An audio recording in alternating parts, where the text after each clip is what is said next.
Chlordécone qui fait qu'aujourd'hui on a le plus gros taux du cancer de la prostate au monde. Il m'a séquestré dans une usine une fois. Mais je le méritais, j'étais socialiste. Non, mais Cette manière de tout ramener à la politique politicienne. Ça vous arrange? Mais c'est pas de la politique politicienne. Ça saoule les gens. En club, j'ai jamais pardonné un dixième de ce qu'on m'a fait en équipe de France. On m'a traité de singe. Je pense qu'un certain nombre de responsables politiques, aujourd'hui notamment à gauche, ont foncièrement honte de parler d'antiracisme. Écoutez, pensez-moi qui dit que des gens sont blancs, c'est raciste. Quand vous dites que les Mahorais sont noirs et musulmans, ça l'est pas. Bienvenue sur Jazz Polémique. Aujourd'hui, nouvelle vidéo actu avec pas mal de séquences et plusieurs sujets à aborder. On commence tout d'abord par l'école de management de Grenoble, au cœur d'une polémique raciste et islamophobe. Ce lundi 9 décembre, l'EM Grenoble a indiqué sur X avoir pris des mesures disciplinaires fermes, des sanctions qui interviennent après le signalement de 3 vidéos à caractère raciste dans lesquelles on voit des étudiants de l'école. On peut y voir un étudiant avec le visage recouvert de peinture noire qui reconnaît avoir fait un blackface. Une autre vidéo montre un groupe d'étudiants déguisés mimant une prière musulmane sur fond de musique religieuse. Une troisième vidéo montre un étudiant mangeant un sandwich au porc alors que l'on entend l'appel à la prière musulmane. Dans un communiqué de presse publié sur le site de l'école ce lundi 9 décembre, la direction indique « Les étudiants impliqués ont été convoqués et sont actuellement soumis à une procédure disciplinaire. Des sanctions ont d'ores et déjà été prises. De plus, l'école vient de signaler les faits au procureur de la République de Grenoble. » Il faut savoir que dans cette école, il y a déjà eu plusieurs enquêtes pour des faits graves, comme l'usage de GHB lors de soirées étudiantes par exemple. Mais ni l'école, ni aucun élève n'ont été sanctionnés, et là c'est pareil, regardez, le procureur de Grenoble classe l'affaire sans suite. C'est toujours pareil quand ça concerne des noirs ou des musulmans ou des arabes, c'est une réalité. Le pouvoir politique, médiatique et judiciaire voit les noirs et les arabes comme des citoyens de seconde zone. Il n'y a qu'à regarder ce qui est fait aux Antilles par exemple. Après, pour moi, on est des colonies françaises. La situation, pour nous, n'a jamais évolué. La colonie est censée consommer ce que produit la métropole et apporter des richesses à cette métropole sans jamais lui coûter trop cher. 60% de la population n'a pas accès à l'eau. On a le plus gros hôpital du département qui a brûlé, dans lequel l'État a refusé de réinjecter de l'argent. On a des terres qui ont été, il me semble, à 80% empoisonnées au chlordécone. Le chlordécone qui fait qu'aujourd'hui, on a le plus gros taux du cancer de la prostate au monde. La vie chère. La grande distribution ici nous envoie des produits, il me semble, de 15 à 30% plus sucrés qu'en France. On sait que le sucre agit sur le diabète, mais on sait aussi qu'il y a des études très sérieuses qui ont été menées qui prouvent que le sucre joue sur l'agressivité. La France, c'est la deuxième puissance maritime mondiale parce qu'elle a la Guadeloupe, la Martinique, la Guyane, la Nouvelle-Calédonie, la Réunion. Et toutes les autres colonies, tu vois. Mais entre-temps, la France, encore une fois, prend ce qu'elle a à prendre, ne redonne pas en retour. Ce qui me choque peut-être le plus, ce sont les aliments 30% plus sucrés qu'en métropole. Quel est le but mis à part rendre malade la population intentionnellement? Mais la réponse des Martiniquais est un exemple pour tous les peuples opprimés. Sans violence, sans bruit, ils ont tout simplement frappé au portefeuille en boycottant massivement les commerces des béquets. Martinique. Le parking de là, Olivier. Il est vide. Il est vide. Il y a 7 voitures, 7 véhicules. Et en bas, il doit y avoir une trentaine de voitures, non, une quarantaine. C'est tout. J'espère voir un jour des boycotts massifs de cette ampleur en métropole pour changer la donne parce que c'est pas gagné. Le racisme est encore très présent. Heureusement, il est surtout visible dans les médias plutôt que dans la vie réelle. Mais ces mêmes médias influencent encore certains Français avec des discours abjects comme celui-ci. J'entrais l'autre jour à Vincennes dans une pharmacie où la pharmacienne et son assistante, enfin sa préparatrice, étaient voilées. Je suis ressorti, sans rien acheter. Pourquoi? Parce que je me suis senti complètement rejeté. J'ai senti que je m'affrontais à quelque chose qui n'était pas ma civilisation, qui était tout à fait autre chose. J'avais l'impression d'une espèce d'enclave Algéro, Marocco, enfin tout ce que vous voulez. Je n'étais plus en France. Vous allez dire que j'exagère. Mais la question, si vous voulez, par ce petit genre d'exemple, mérite d'être posée. C'est un peu comme les boucheries halal, si vous voulez. C'est pas exactement la même chose. Ça s'appelle le racisme viscéral. C'est-à-dire qu'il est tellement ancré en lui que la vision d'une femme avec un voile l'a obligé à sortir de la pharmacie. Alors qu'il ait ces idées-là, grand bien lui fasse. Mais les partager en direct à la télé, c'est autre chose. Mais bizarrement, j'ai l'impression que CNews commence à devenir un peu plus équilibré. Un peu, j'ai dit. Dites-moi en commentaire si je me trompe, mais les propos qui vont suivre ne sont pas ceux qu'on a l'habitude d'entendre sur cette chaîne. Il ne faut pas oublier que, bon là on parle de la question du voile, donc derrière il y a le soupçon de revendication autre quand on rentre dans une entreprise, puisque c'était quand même ça la question de départ, c'est un facteur discriminant d'embauche. Ça veut dire qu'on soupçonne une personne voilée quand elle va rentrer dans l'entreprise d'avoir d'autres revendications. Mais on peut poser la question des hommes. Moi, j'ai des amis musulmans. Ils vous raconteront aussi les discriminations qu'ils vivent, en dépit du fait qu'ils peuvent, par ailleurs, ne même pas être pratiquants. La question que je me pose, c'est est-ce qu'on ne contribue pas aussi à leur envoyer des signaux qui, finalement, les jettent dans les bras des islamistes. Il n'y a pas besoin d'envoyer des signaux. À force de leur dire qu'ils ne sont pas français, à force de leur dire qu'ils n'ont pas leur place ici, on contribue à nourrir le communautarisme. Au final, ce qu'elle dit est d'une banalité sans nom. Ils tapent en permanence sur les Noirs et les Arabes comme si c'était eux le problème du pays. Automatiquement, certains d'entre eux peuvent ne pas se sentir français, c'est logique. Même les célébrités ont eu droit à des réflexions racistes, des insultes, etc. On peut prendre l'exemple de Benzema, Omar Sy ou Mbappé. Quand ils sont au top, ils sont français, et quand ils sont moins bien, ce sont des Algériens, des Sénégalais, voire des singes. En club, j'ai jamais pardonné un dixième de ce qu'on m'a fait en équipe de France. J'ai jamais touché un euro. On a menti sur mon sujet à bien des reprises. J'ai dit, ouais, dans l'intérêt de la nation, ferme-la, fais d'euros.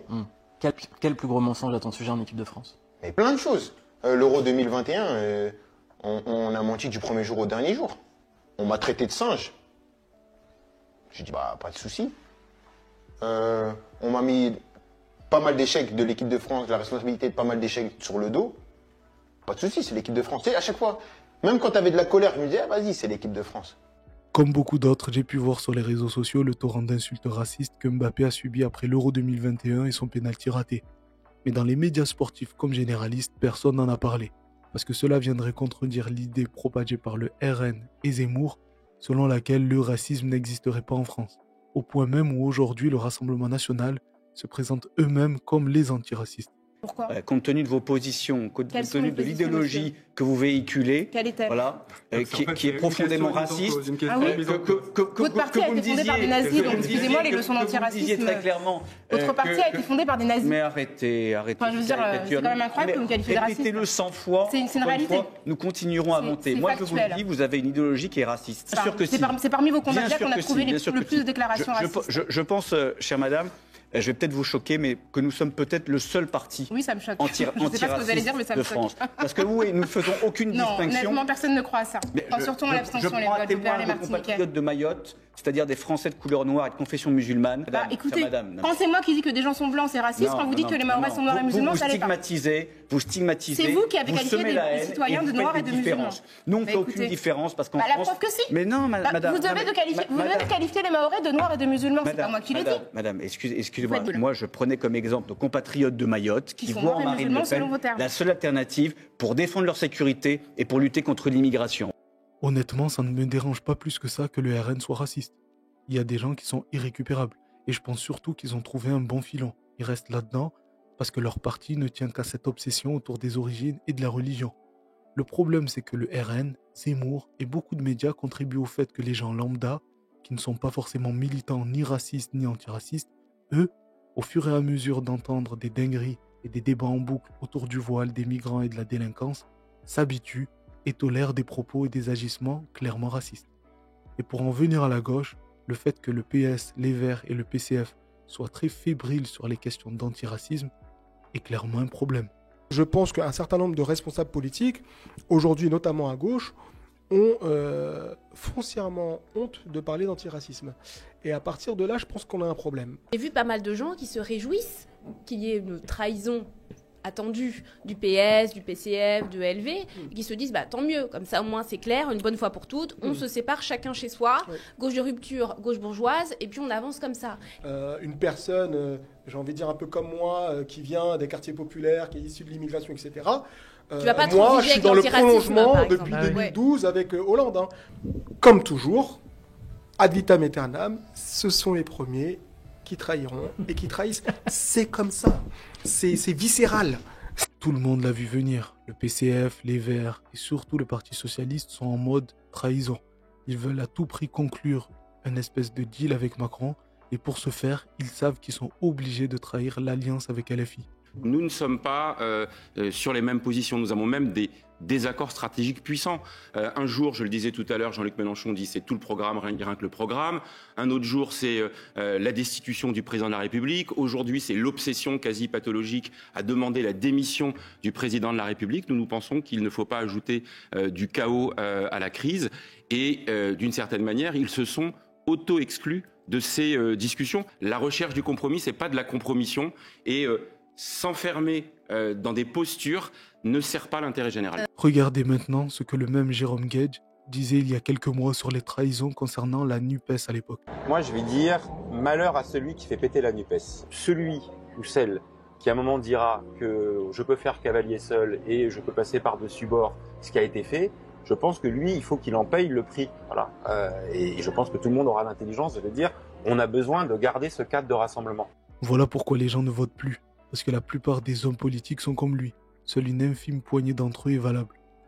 Alors pendant que la gauche se met à plat ventre devant Macron, LFI, il faut le reconnaître, garde son cap.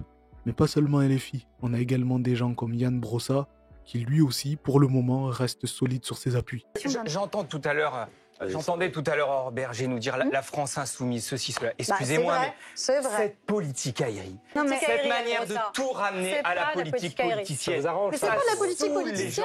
Ça saoule les gens. La seule question qui intéresse les gens, c'est de savoir s'ils auront la possibilité de vivre de leur travail, c'est de savoir s'ils auront la possibilité de partir en retraite sans être complètement cassés. Et la réalité, c'est que vous ne voulez pas de Premier ministre de gauche. Pourquoi? C'est pas une question d'étiquette. Allez-y, et on avance. Vous ne voulez pas la remise en cause de la politique économique d'Emmanuel Macron. Depuis 7 ans, vous avez mis en place une politique économique qui a consisté à multiplier les cadeaux au profit des plus riches et vous voulez continuer.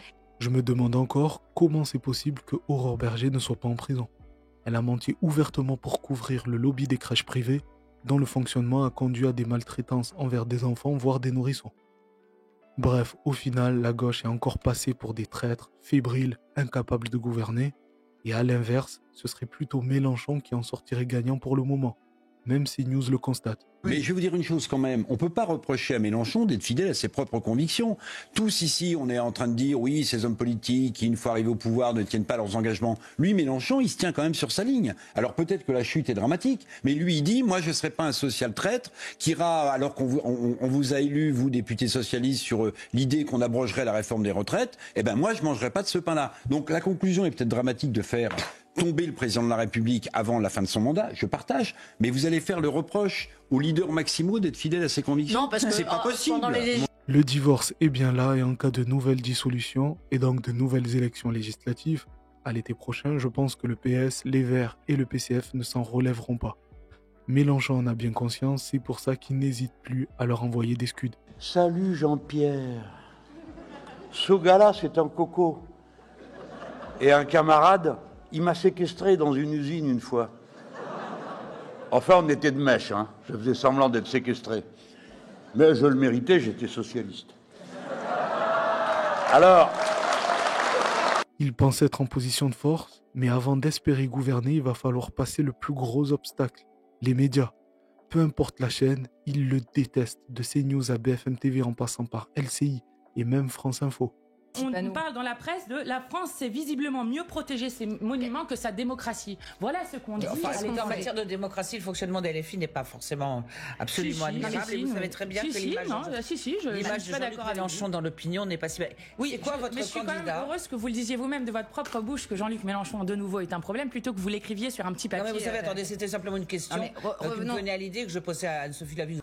Avec toute mon amitié, mais quand même, la dernière présidentielle en 2019... il y avait donc à peu près des listes à 6% pour... Alors c'est vrai, LFI se débrouille plutôt bien dans les médias. Mais la bourgeoisie dont fait partie Nathalie Saint-Cric et l'élite médiatique ne laisseront jamais Mélenchon arriver au pouvoir. C'est mon avis, mais l'accession potentielle de Mélenchon et des insoumis au pouvoir ne se fera pas de manière traditionnelle, mais plutôt dans une forme de chaos où les cartes seront totalement rebattues. Je vois pas d'autre manière pour eux d'y arriver. Voilà, dites-moi ce que vous en pensez en commentaire. Comment vous voyez la suite? N'hésitez pas à vous abonner, mettre un pouce et partager. Moi, je vous donne rendez-vous demain pour une nouvelle vidéo actu. En attendant, prenez soin de vous, respirez un bon coup. Dans tous les cas, on est ensemble. Ciao!